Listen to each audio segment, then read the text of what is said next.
लेकिन हरियाणा में जो नतीजे आए, चाहे वो मेरे कॉन्स्टिट्यूंसी का हो या अदरवाइज हो, उसमें घूम फिर के सारी बात एक ही जगह आती है। जो पिछले 11-12 साल से जो संगठन की कमी है वो बड़ी स्पष्ट है, मुंह बाए खड़ी है सबके सामने। लोग अपने मतलब खुद आगे आगे वोट करना चाह रहे थे कांग्रेस को, वो उन्होंने लोकसभा चुनाव में दिखा भी दिया।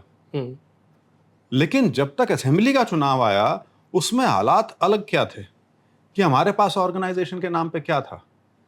वो लोग जो अपने आप को कैंडिडेट मान के चल रहे थे, वही ऑर्गेनाइजेशन थी। हाँ। आपने कोई भी डिस्ट्रिक्ट लेवल पे, कॉन्स्टिट्यूंसी लेवल पे, ब्लॉक लेवल पे कोई भी निर्देश आया AICC से या प्रदेश कांग्रेस से कि कुछ करना है, कोई धरना प्रदर्शन, एजुटेशन, कुछ भी करना है, तो डिस्ट्रिक्ट लेवल पे कोई ऑर्गेनाइजेशन तो है नहीं। तो कौन थे वो लोग जो डिस्ट्रिक्ट लेवल पे चीजें ऑर्गेनाइज कर रहे थे या उससे नीचे स्तर पे ऑर्गेनाइज कर रहे थे? वो थे जो टिकटार्थी थे, जो टिकट की इच्छा रखते थे, और वो हर जगह कई पैदा हो गए। और पैदा हो जाओ बड़ी अच्छी बात है, लेकिन अगर ऑर्गेनाइजेशन अगर आपकी है तो उसमें बहुत लोग समा जाते हैं। मतलब उनको कोई ना कोई पद या कोई जिम्मेवारी, कोई दायित्व आदमी को मिल जाता है। अब तो ये था कि सुख की टिकट की होड़ थी, जिसको मिल गई वो कांग्रेसी हो गया, जिसको नहीं मिली वो या तो उदासीन होकर अपने घर बैठ गया, या खुला मुखालफत में आया, या खुद ही कैंडिडेट इंडिपेंडेंट होकर खड़ा हो गया। तो उसका खामियाजा हमने सिर्फ मेरे कॉन्स्टिट्यूंसी में नहीं, पूरे प्रदेश में भुगता है। तो ऑर्गेनाइजेशन ये पिछले 10 साल से जब आपको पता है तो बनाया क्यों नहीं?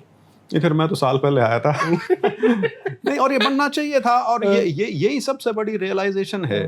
और ये सिर्फ हरियाणा की वजह से नहीं है, ये कमी प्रदेश की ऑर्गेनाइजेशंस में निचले स्तर पे खास तौर पे जो असली कटिंग एज है आपकी, वो कई प्रदेशों में ये समस्या बनी हुई है। इसीलिए मुझे बड़ी खुशी है इस बात की कि AICC ने जो सन 2025 है, इसको it's been dedicated to rebuilding the organisation. और जिसकी शुरुआत ये जो अभी AICC का अधिवेशन जो अहमदाबाद में हुआ, जहां इस चीज को बड़े मुखर तौर से सामने रखा गया कि डिस्ट्रिक्ट प्रेसिडेंट और डिस्ट्रिक्ट ऑर्गेनाइजेशन जो है वो अब हमारी बेसिक यूनिट होगी पार्टी की। और उसको इम्पोर्टेंस भी मिलेगी और उसको ताकत भी दी जाएगी।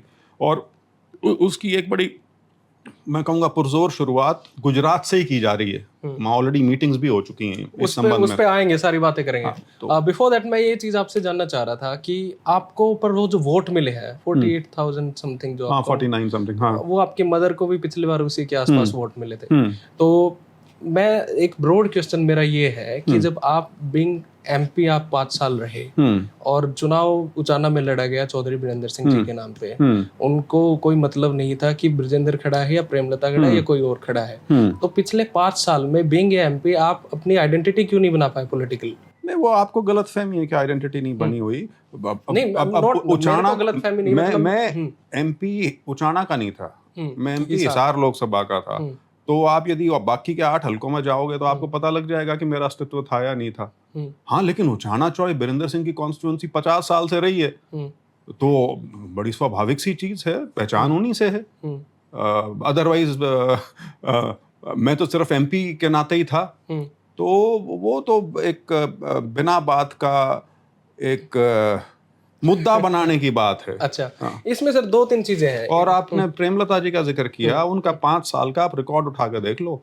उनके 5 साल में जो विकास के कार्य उचाना में हुए हैं, वो चौधरी साहब के टाइम में भी नहीं हुए कभी। अच्छा, और ना वो चौटाला के टाइम में हुए, ना वो दुष्यंत चौटाला के टाइम में हुए। कईयों का तो शायद अभी भी इनॉग्रेशन हुआ रहा था।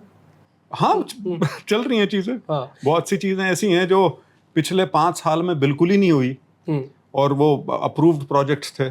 तो कोई कभी धीरे धीरे किसी पे सरकार संज्ञान ले लेती है तो उसका फिर भला हो जाता है।